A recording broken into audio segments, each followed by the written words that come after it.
reshuffle again. Now, if you have seen my review for The Lord of the Rings, The Fellowship of the Ring, you would have saw at the end of that review when I revealed what I was going to review today. I'm currently in the middle of trying to get over a cold, so I'm going to sound weird. Get over it. But yeah, at the end of that review, I revealed that when I spun that mystery randomizer wheel, it landed upon this film, Pitch Black. And a quick reminder, Pitch Black is the first film in currently a trilogy. There's probably going to be more in the future. As of now, there are 3 movies in this trilogy that most people call the Chronicles of Riddick. But back in the year 2000, it was only just Pitch Black.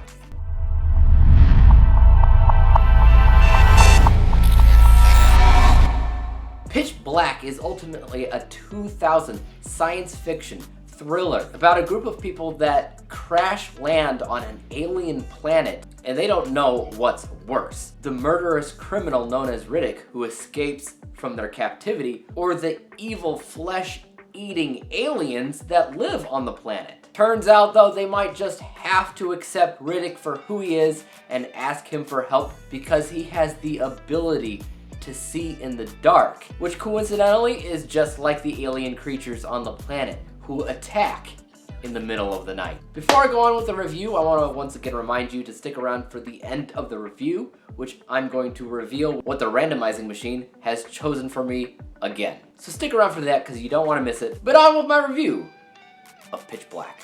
Honestly, I like this movie. As far as Vin Diesel films go, a lot of you are going to be currently thinking about the Fast and Furious franchise for obvious reasons. Some of you might be thinking about the XXX series. I don't really care so much about XXX, but I do like the trilogy here of Riddick because they're all very, very different from one another. And yet, really memorable too, especially as far as character writing goes for Vin Diesel. Pitch Black is minimalist in nature. You watch it, you can't escape the feeling that the film is cheaply made. Like, it definitely screams indie sci-fi film. I don't even know why. I mean, the budget was like over $20 million, and in the year 2000, that wasn't too bad for a film. Regardless, the film looks and feels cheap. But at the same time, they knew the limitations that they had when they made this film. So there's a lot of focus on the individual diverse set of characters that you find in the film. Essentially, everybody in the movie is there for a reason.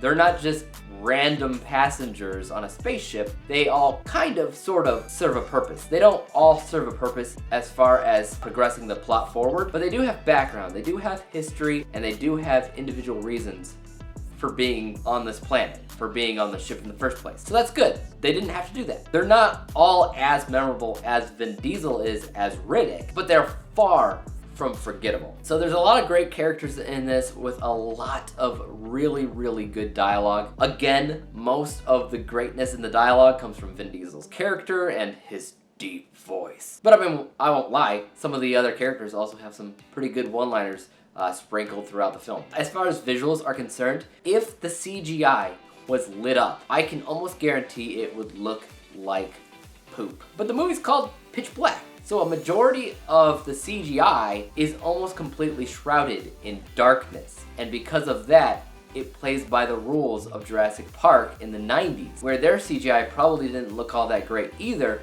but because they hid it in darkness and in rain, you don't really pick up so much on the bad CGI. I mean, here and there, yes, the alien creatures don't always look the greatest, but the way that they're introduced through the tension and through the fear that the film elicits through the darkness, it actually really works for me. That's just an added example of how the filmmakers of this film knew what they were doing. They knew that they had limitations in budget when it comes down to the visual effects. And so they're like, why don't we just keep things in the dark?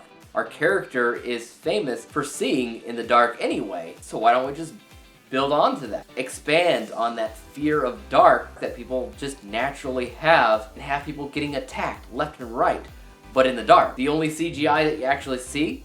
Glimpses. Just glimpses here and there. Maybe something pops out at you, maybe it's just a quick second, you know, stuff like that, where you see it, but it doesn't linger. Now, one thing that kind of bugged me about the visuals was actually in the first half of the film. For a movie that's called Pitch Black, the first half was extremely bright. I'm talking overexposure bright. We're talking about taking this movie, throwing it into a movie editor, and cranking up the brightness, cranking up the exposure, cranking up the highlights, cranking up the white levels, cranking up everything that you can so that it looks like you're going to go blind by looking at these scenes. Like, it is seriously, seriously bright. The second half of the movie, that's when things are dark, and that's when the movie gets better. But yeah, that first half, when you have such overexposure in a film, you really feel the amateurism, or at least the low budget of the film, because that does not look like a movie should look. It just doesn't. So I don't love the first half of the film,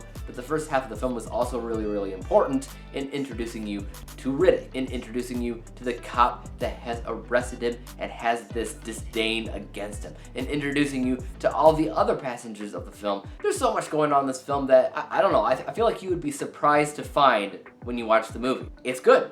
It's a good movie. I mean, the first time that I reviewed it, I actually likened it to Jurassic Park. Not just for the darkness and the CGI, but for the overall ambiance of creature feature, monsters attacking people scenario. Because the thrills are there, the monsters are there, the overall narrative of trying to find a way to get off of this island, or in this case, this planet, in ways it feels like Jurassic Park, which I like, because technically speaking, it feels more like Jurassic Park than Jurassic World Dominion did, so there is that. But other than that, let's take a look at my final score for a second, which I rated Pitch Black an A- letter grade. Final overall score of 86%, 86 out of 100 possible stars, which I think technically, out of every movie that I've randomly fallen upon for the Cinematic Shuffle, I think that this is technically the lowest rated, but that means every single movie that I've watched for the Cinematic Shuffle has been an A movie. And don't get me wrong, when I added movies onto this list, I didn't just pick out the ones that I like. I picked out the ones that I want to revisit, period, including films that I remember hating, because I want to see if anything changed from then until now. But as promised, let's take a look at my next randomly selected film to review.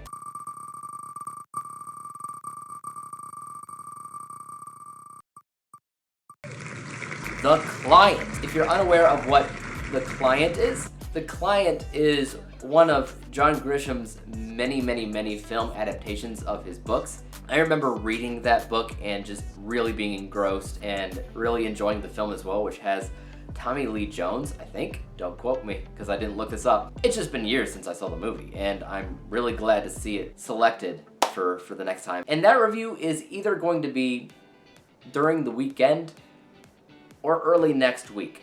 I'm not entirely sure, because I know that the latest Thor film is coming to Disney Plus like tomorrow, so I'm gonna have to review that because I haven't yet. But to make sure that you don't miss out on future Cinematic Shuffle reviews, make sure that you hit that like, the subscribe button, and the bell to be notified when I come out with another one. And until then, peace out.